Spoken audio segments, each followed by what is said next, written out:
как да го дам, гама майка гледа оттам. Дали да го дам, че как да го дам, гама майка гледа оттам.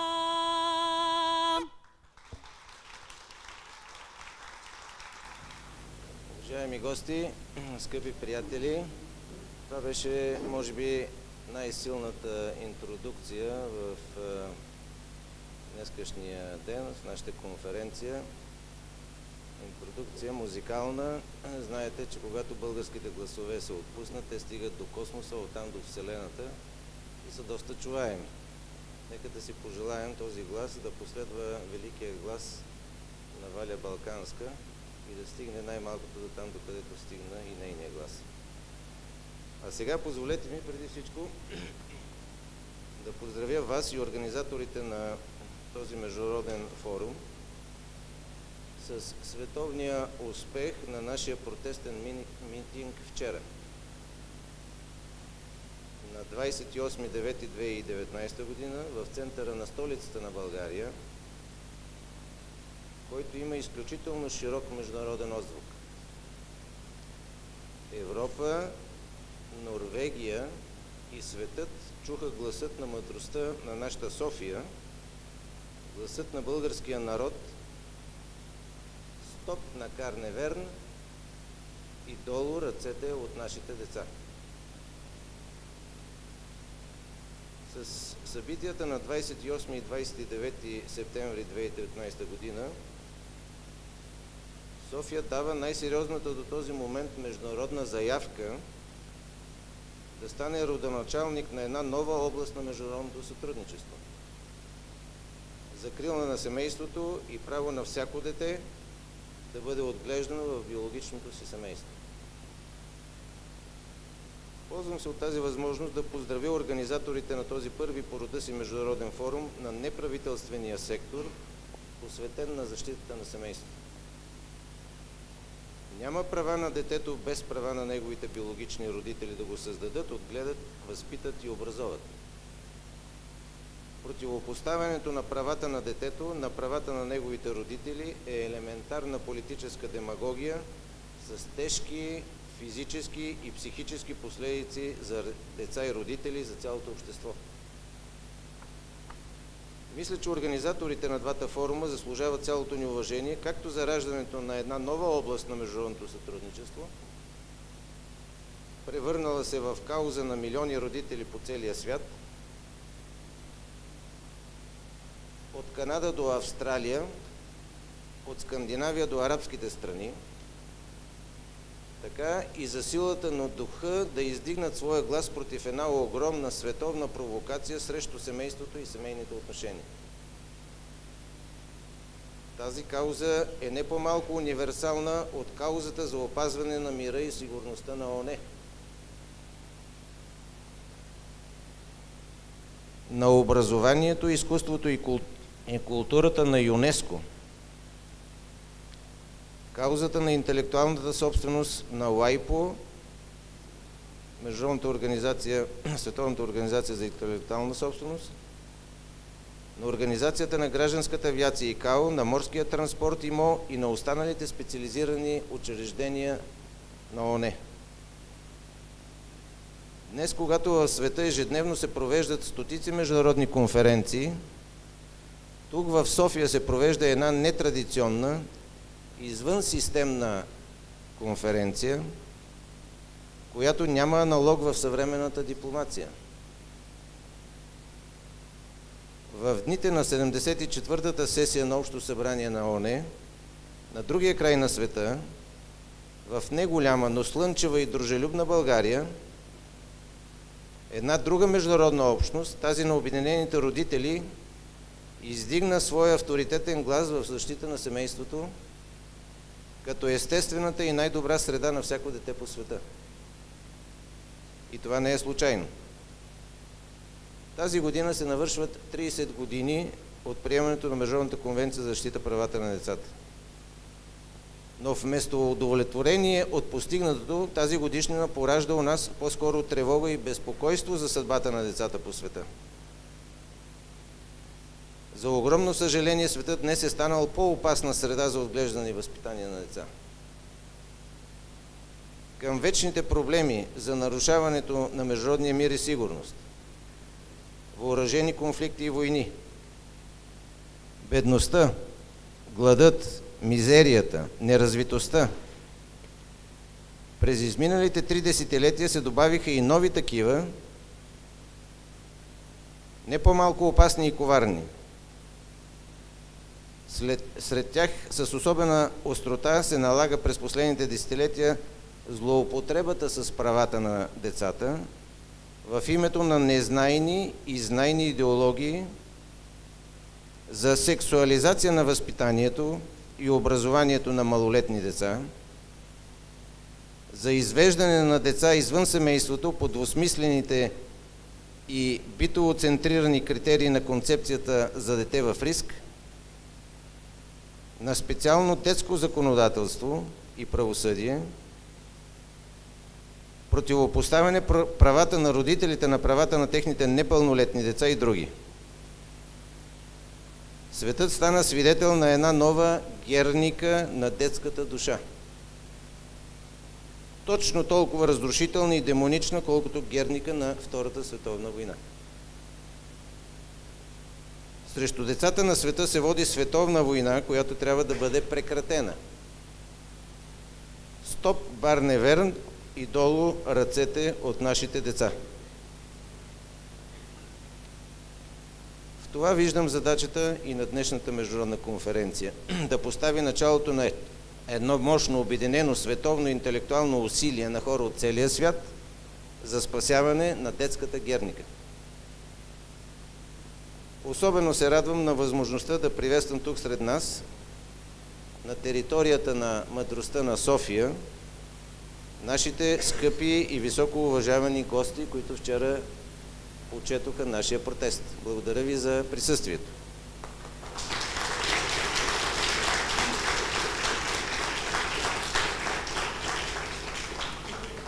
Вашето рамо е много важно за нас и ние високо го ценим.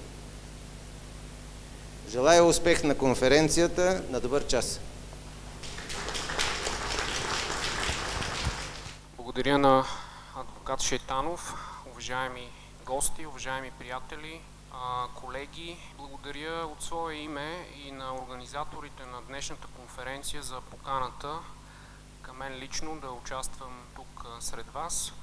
Тук съм в лично качество, като гражданин, като родител и мога да кажа, че през последните 2 години и по покана и на Светия Синод, заедно с юристи, адвокати, съм проследил до известна степен тези проблеми. Имам предвид стратегията за детето, проекта за стратегия на детето и подготовката на официалното становище на Светия Синод, което беше прието заедно с адвокати, педагози, богослови и специалисти.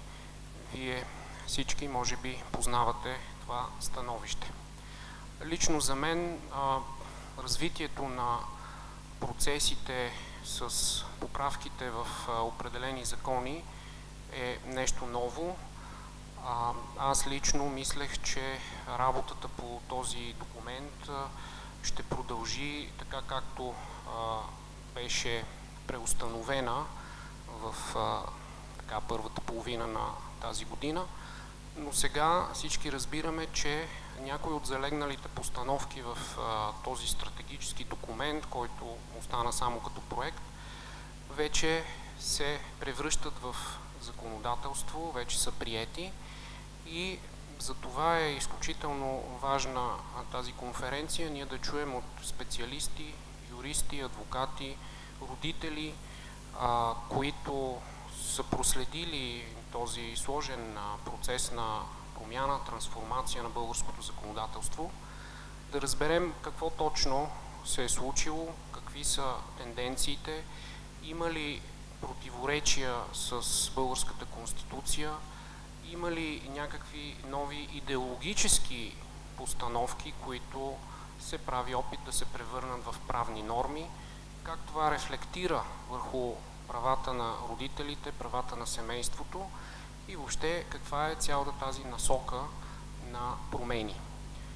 Мисля, че от експозетата, от експертизата на нашите лектори, а и от нашите гости от чужбина, ние ще можем да оформим една представа, да се запознаем по-детайлно с сложната картина на тези промени и да изведем за себе си някакви заключения, поуки, а и както каза и адвокат Шайтанов, може би да се оформи едно гражданско движение на родители, което да балансира, да въведе така една мъдрост и умереност във всички тези тенденции, които всички ние чувстваме, че са дошли до някаква крайност, до някаква крайна форма, в която определено разбиране за детските права влиза в противоречие с правата на родителите или започва да си пробива път един административен подход за намеса от страна на държавни и социални служби, който пък влиза в противоречие с правата на родителите. Сега в нашата програма, в първата сесия, имаме 3 изключително интересни презентации от 3 адвокати. Адвокат Владимир Шайтанов, който всички мисля, че познаваме като специалист по международно право, дипломат от кариерата, човек, който така е доказал своите правозащитни позиции в делото на българските медици в Либия, човек, който следи тези процеси на ново, иновативно законодателство, в кавички бих казал, и по-настоящем е член на Стратегическия съвет към президента на Република България. Неговата тема, която той ще ни представи, е посветена на 3-я факултативен протокол, една проблематика, която също присъстваше в проекта за национална стратегия за детето и надявам се всички да разберем и да вникнем по-добре в това какъв е случая с този 3-ти факултативен протокол, какво се предлага, какво може да проистече за българското законодателство при приемането на постановките, които са залегнали в него. Заповядайте, господин Шайтанов. Драги приятели и гости, моята тема днес е доста професионална, но се надявам с малкото съдействие, което мога да окажа на аудиторията, да бъдем полезни, да бъда полезен за проникване в една толкова специфична професионална тематика, за да определим по-правилно своята реакция на общество към едно предложение, към една инициатива, която най-вероятно скоро ще стане политически въпрос в нашата страна. Приемане, ратифициране на 3-я факултативен протокол към Конвенцията на ООН за защита правата на детето. Темата за международно-правната регулация на правата на детето е многостранна и по същество философски дълбока. Тя възникна като съпътстваща на голямата тема за съдбата на децата в съвременния свят.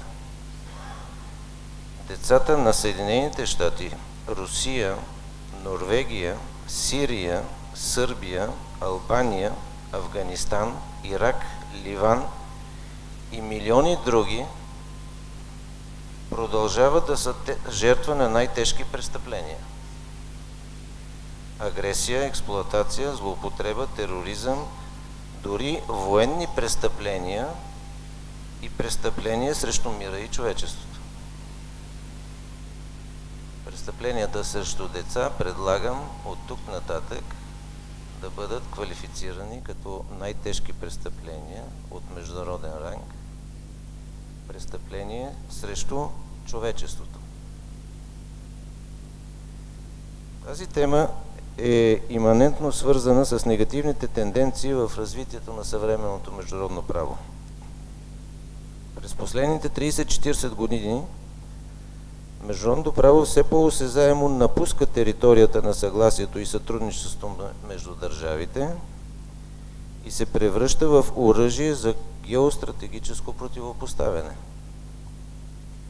Тази опасна тенденция получи специално внимание в речта на българския президент Румен Радев на 74-та сесия на Общо събрание на ООН. Потърпевшо е цялото човечество. Днес сме изправени пред опустошителното въздействие на тези процеси върху семейните отношения и в частност върху съдбата на нашите деца. Международно-правната база за защита правата на детето, начело с Конвенцията за защита правата на детето от 1989 година и 3-те факултативни протокола, се оказа неефективен инструментариум за регулация. Той доказа, че е неспособен да гарантира правото на живот на децата в Джорджия, Беслан, Норвегия, Сирия, Ливан и навсякъде по света. Правният инструментариум очевидно е неефективен.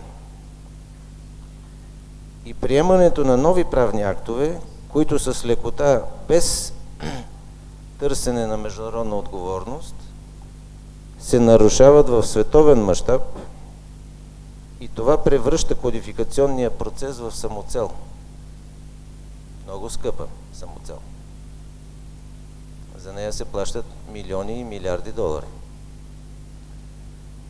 На трибуната на ООН и специализираните учреждения от ООН се представят, взимат участие представители на над 190 държави. Изключително скъпо удоволствие за един неефективен международен регулатор.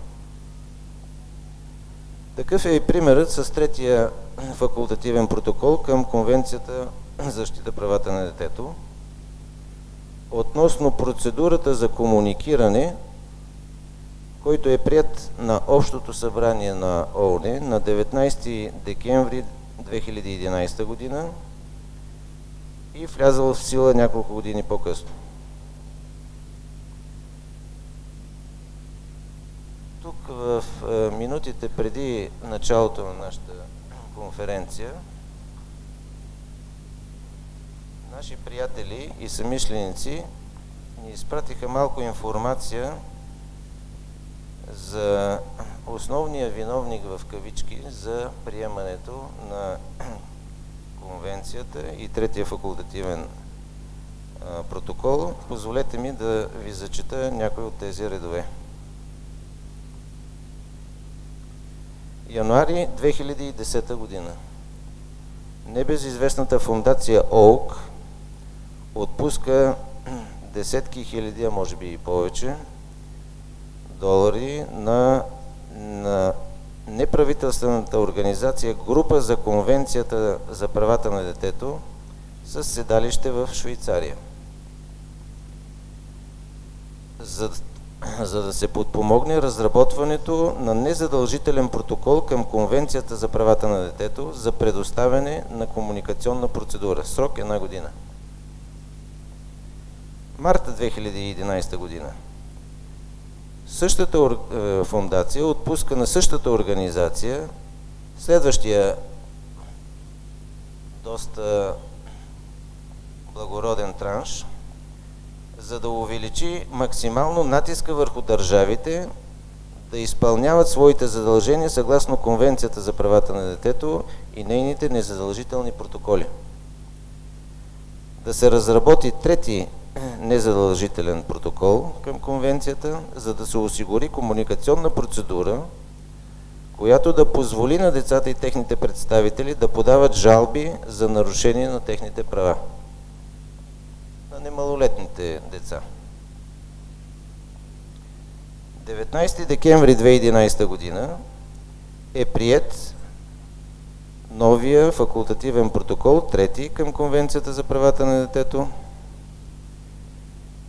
И на 1 април 2012 година Фондация ООК отново отпуска грант на същата организация, която се преименува вече в Child Rights Connect.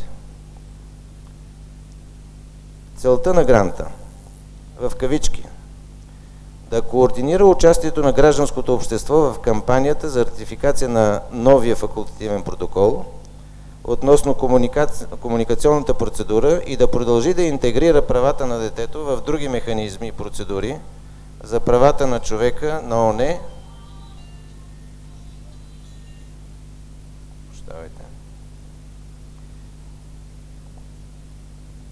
НПО групата за Конвенцията по правата на детето е глобална мрежа от 79 международни национални неправителствени организации, ангажирани да гарантират, че всички деца ще се възползват изцяло от своите права, както са определени от Организацията на Обединените нации.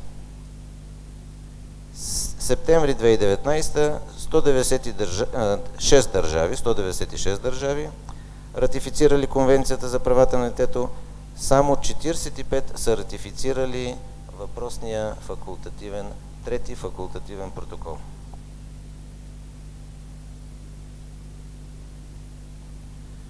България е страна член на Конвенцията за правата на детето и първите два протокола. Нашето правителство има намерение да внесе в Народното събрание предложение за ратифициране и на третия протокол. Лично аз, в качеството ми на българин, а не на представител на държавна организация или институция, на български баща, считам, че ратификацията на третия протокол към конвенцията е ненужна и рискова стъпка. Ето защо. Първо, за 7 години третия факултативен протокол е подписан само от 51 държави, от общо 195 държави членки на ООН, или 1/4 от държавите членки. Категорично мнозинството от страните в света не са подписали и ратифицирали протокола. Не са подписали и ратифицирали третия факултативен протокол такива водещи в икономическо и социално отношение страни, като Съединените щати, Великобритания, Швеция, Норвегия, Холандия, Русия, Китай, Индия, Канада, Австралия, ЮАР, Гърция, Чили, Иран, Саудитска Арабия, Естония, Латвия, Унгария и Чехия. А не само България. Подписали, но не ратифицирали третия факултативен протокол са Румъния, Сърбия, Полша, Литва и Австрия. Тези обстоятелства едва ли са случайни и имат своите сериозни основания. Само ще напомня някои от адресите на грубите нарушения на Конвенцията за закрила правата на детето и на двата факултативни протокола от водещи страни в света. Остров Ютьоа, Норвегия, 2011 година. Убити 69 души, от които повечето деца. Нютаун, Конектикът, САЩ, 2012 година. Убити 26 души, от които 20 деца. Беслан, Северна Осетия, Русия, 2004 година. Убити 344 души, от които 186 деца. Дънблейн, Великобритания. Портър Арт, Австралия. Ел Пасо, Съединени американски щати. Шарлотсвил, Съединени американски щати. Алепо, Сирия. Шиитската джамия в Централен Пакистан.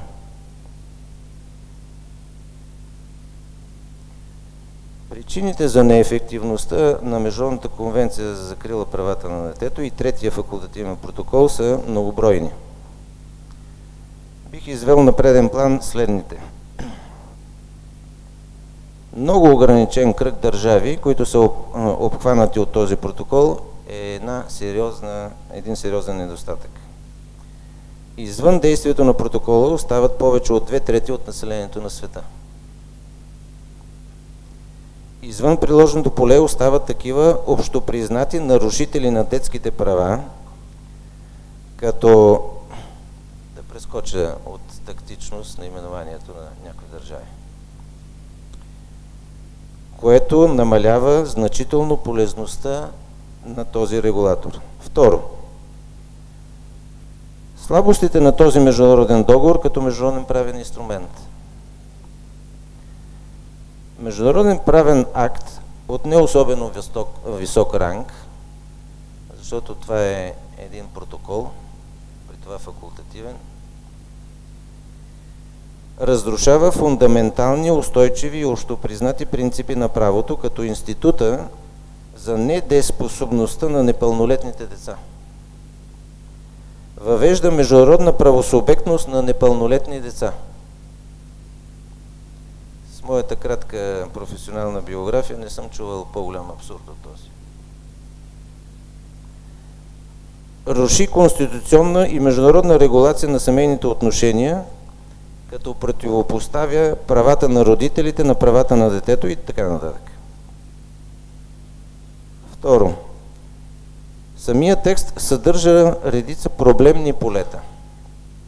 Член 5 на трети факултативен протокол урежда правото на непълнолетно дете, група деца или техни представители да изпращат сигнали за нарушение на техни права от държава членка на конвенцията.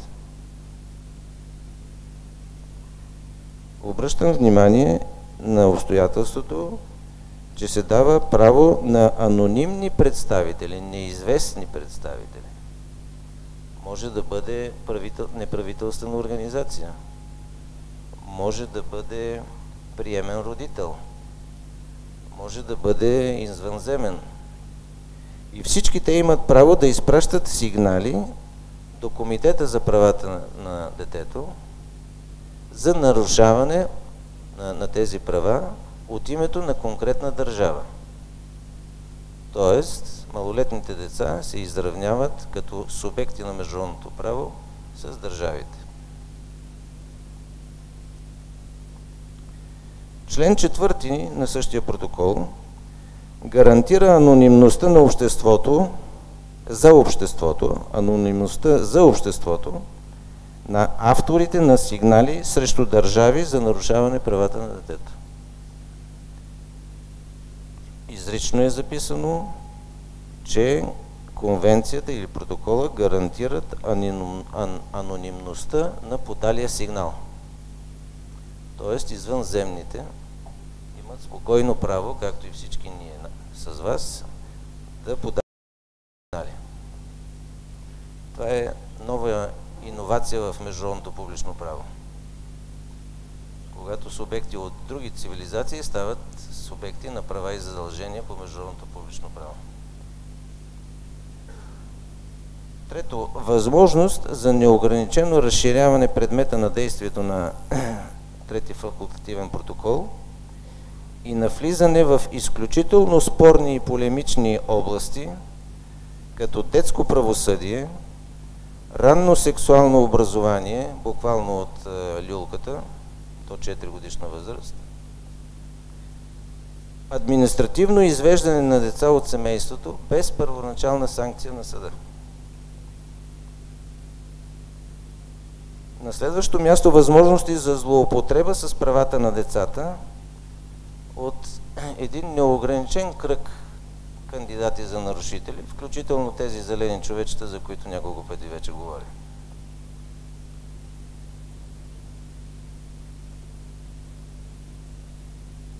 Изключително сериозен недостатък на трети факултативен протокол като международно правен акт е невъзможността за изпълнение на задълженията от страна на непълнолетни деца.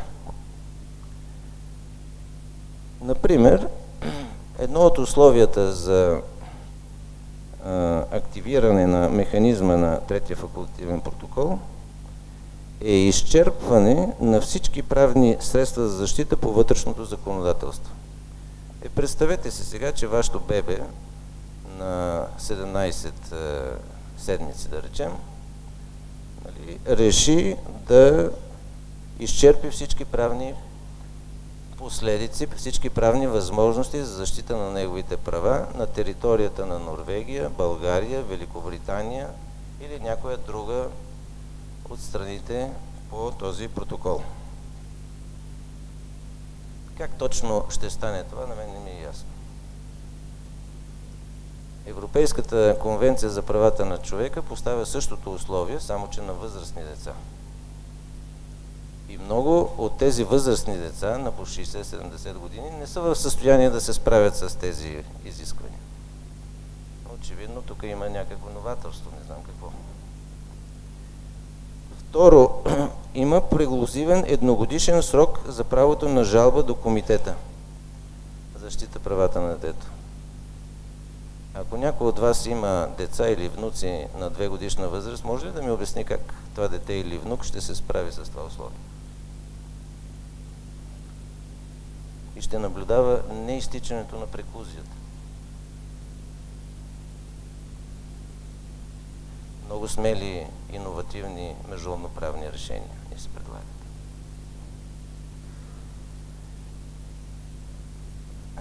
Трети недостатък или следващ недостатък на третия факултативен протокол е, че на Комитета за защита правата на детето се придават нови наднационални функции в области, които са забранени от Конвенцията за правата на детето и на други международноправни актове, за които моите колеги ще ви информират професионално. И този комитет се превръща в международен механизъм за регулация на семейните отношения. Той се превръща в механизъм за регулация на семейните отношения, международен такъв. Значи вашите семейни отношения, моите семейни отношения, българските, норвежските, френските, ще търпят влиянието или въздействието или корекцията или някакво друго въздействие от страна на Комитета за защита правата на човека. Семейните ви отношения. Възпитанието на вашите деца.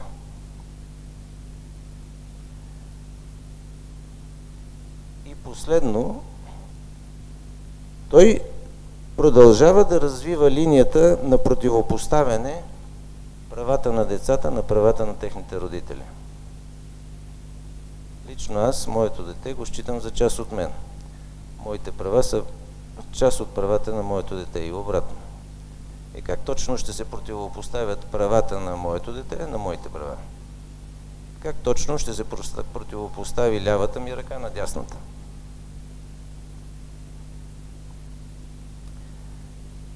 Самият трети факултативен протокол не предоставя солидни гаранции срещу злоупотреба с такива права,